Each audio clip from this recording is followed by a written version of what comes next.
I'm 5 minutes late coming to the Senate floor. I was supposed to be here on the fentanyl issue to support Senator Cotton, and I know that the objection's been raised, but I want people to know how important I think this issue is.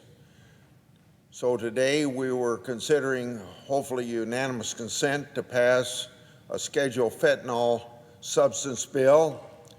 Proactively scheduling fentanyl-related substances ought to be a big priority because too many Americans' lives have been lost to reject this critical measure.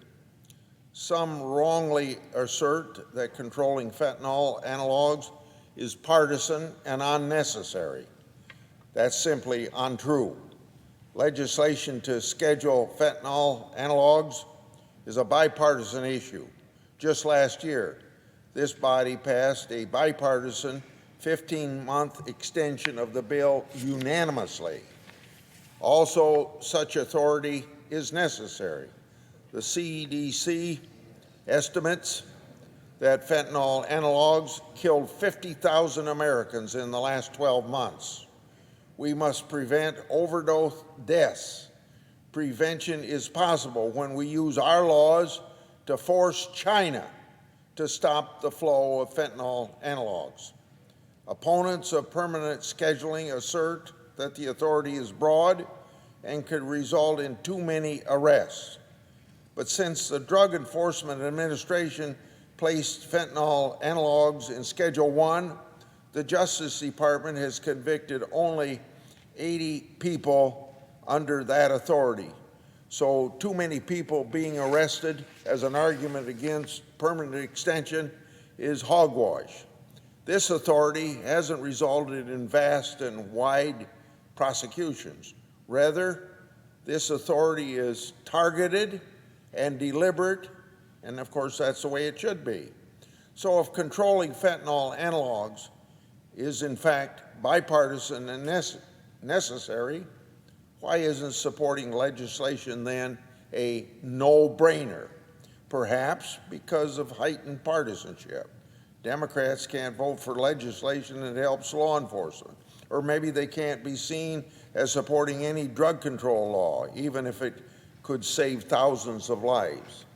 This position goes against the unfortunate truth that 50,000 Americans have died from these deadly fentanyl analogs. Politics has no place above human life. As frustrated as I am by this, it's not my nature to throw in the towel. I'll always work hard to find middle ground.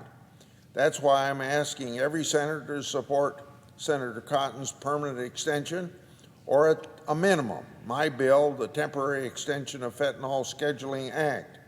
This bipartisan measure extends the authority to schedule fentanyl analogs for 14 months. It keeps fentanyl analogs in Schedule I until July 2022, which is long enough for the administration to come to a permanent scheduling solution and allow for a deliberate and transparent dialogue with Congress. So, simply put, we need to give ourselves enough time to find a solution to this major problem causing 50,000 lives to be lost every year. As history shows us, lengthy fentanyl scheduling legislation is not controversial. I'm simply asking for a similar bipartisan approach now. My bill is the only bipartisan temporary extension bill on the table. I'm grateful for Senator Hassan and Shaheen for teaming up with me and Senator Cornyn. We can't limit ourselves in the fight against fentanyl. It's with this in mind that I urge all my colleagues to support either a permanent extension or my bipartisan bill, and to extend the authority to schedule fentanyl analogs for 14 months. I yield the floor.